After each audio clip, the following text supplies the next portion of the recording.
Hey everyone, welcome to my channel. If you want to renew your Craigslist post and keep it at the top of the listing, here's a quick easy guide. First, open your browser and go to www.craigslist.org. Log into your Craigslist account. Once you are logged in, go to your account homepage. Here, you will see a list of all your active posting. Find the post you want to renew. Look for the renew link next to the posting title. Keep in mind that you can renew your post every 48 to 72 hours. Click on the renew link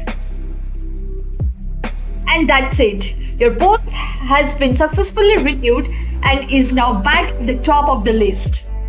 Make sure to keep an eye on your posts and renew them regularly to maximize visibility.